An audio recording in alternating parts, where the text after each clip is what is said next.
Hey guys, how's it going? Welcome to my video. Alright guys, let me tell you guys how I fixed my car the other day. So I was out of the park, did a 1 hour jog, came back to my car, ready to go home, try to start it. It cranked, but it did not turn over. It kept on cranking, but it did not turn over. And I must have tried to crank it at least, I would say like 15 times within the course of me trying to figure it out, what the problem was. All right.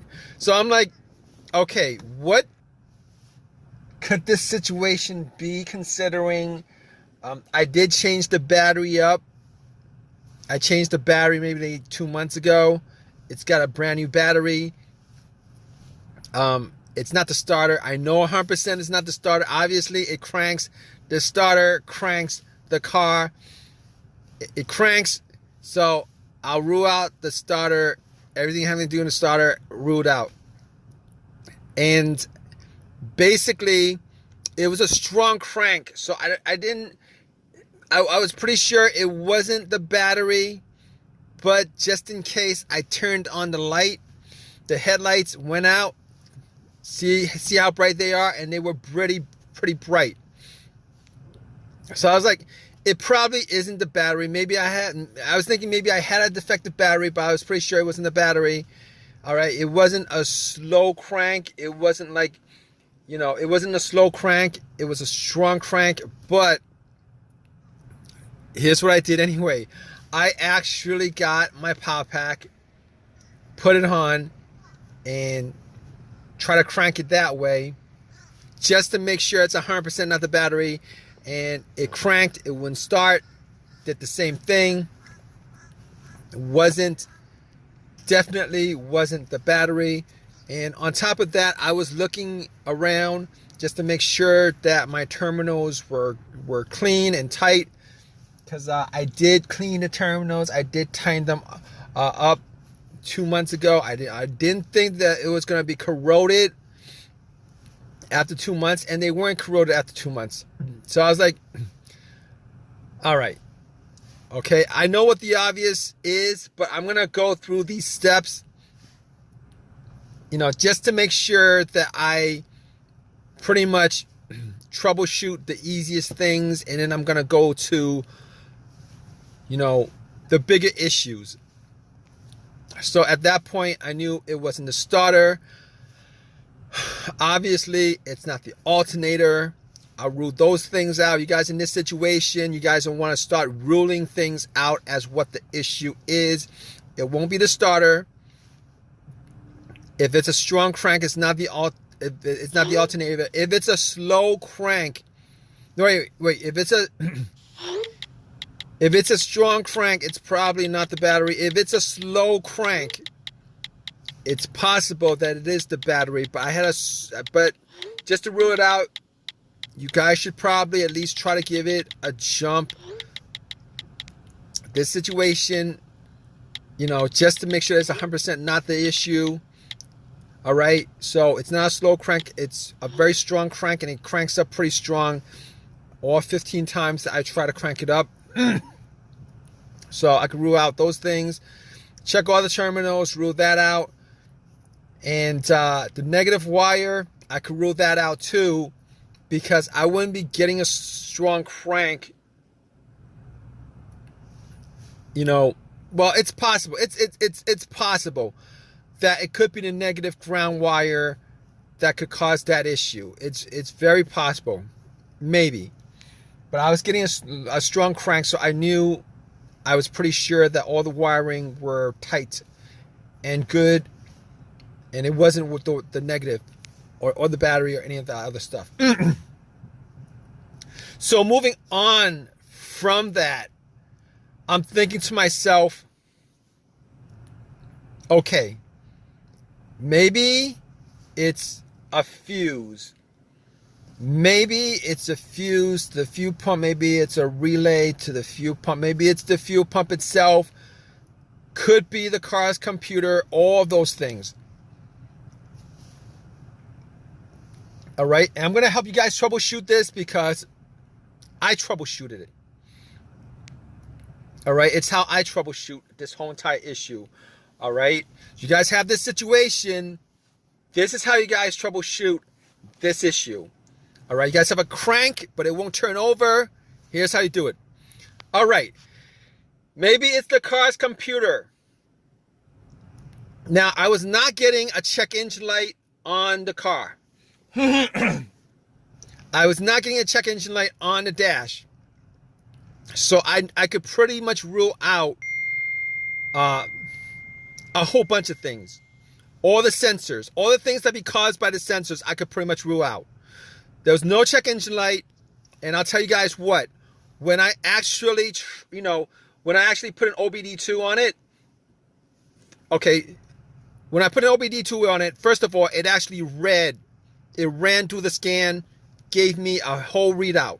So I knew that it was probably not the car's computer to begin with. That's very important. There are situations where the car's computer has issues communicating with the car itself, whether it's a wiring issue, whether it's a blown fuse issue, a short or whatever. Sometimes that occurs.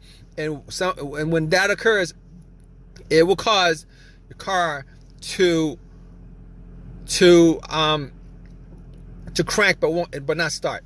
All right, and there's a whole host of things I could run down with this, but I could rule out that. All right, and the fact that there was no check engine light on the dash, and then when I read the whole OBD2, there was not a single code that came up. I could rule out anything having to do with the mass airflow sensor, could rule that out. I could rule out the crankshaft, camshaft. I could rule all that out. And I could probably rule out the throttle position sensor on top of that. So if you guys are probably thinking it's probably one of those sensors that's causing it, one of those things that's causing it, if it's not coming up, if you guys don't have a check engine light with this with this crank but no start issue, it's a crank but no start issue, you guys probably rule out all those things that has a sensor connected to it, which is a whole host of things. All right, and this situation pretty much simplifies a whole lot of things as far as troubleshooting this issue is concerned with a crank no start issue. All right, so let's go down from there. All right, now I'll tell you what. All right, I wasn't able to get my car started at the park, so I had to call AAA, had them tow my car to my house so that I could actually do a bunch of tests. I didn't have my tools with me, so I wasn't able to get it started. All right, I assumed that it was a couple of things. So when I got home, I had to pretty much go through all the fuses. All the fuses were good. All right, all the fuses were good. So next up would be the relays.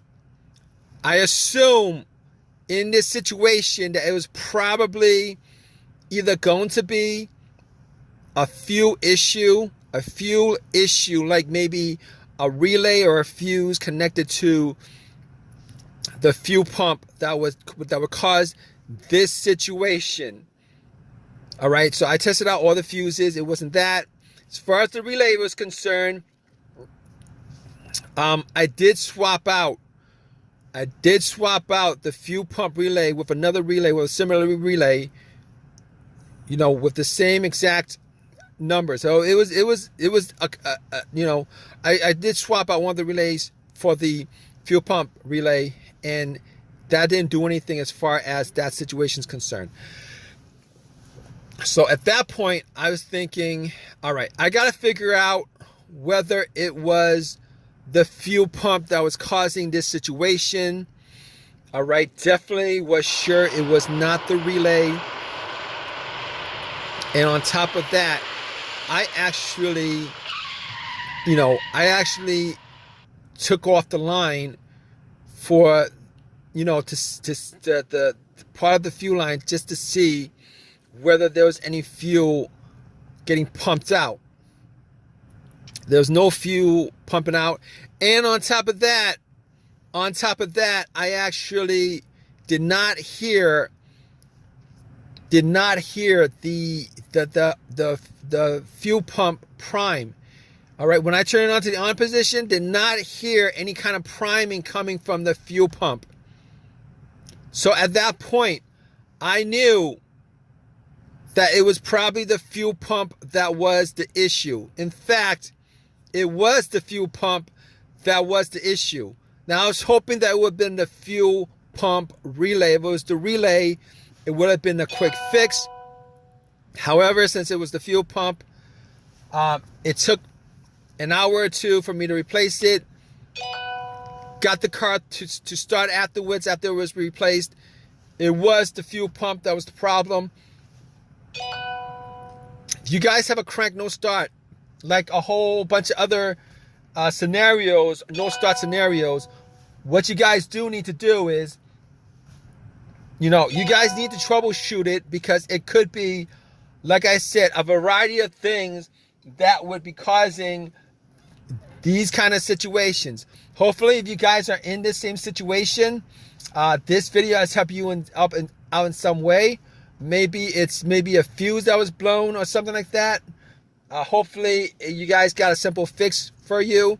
But that was my whole entire the whole entire scenario happened because the fuel pump needed to be replaced.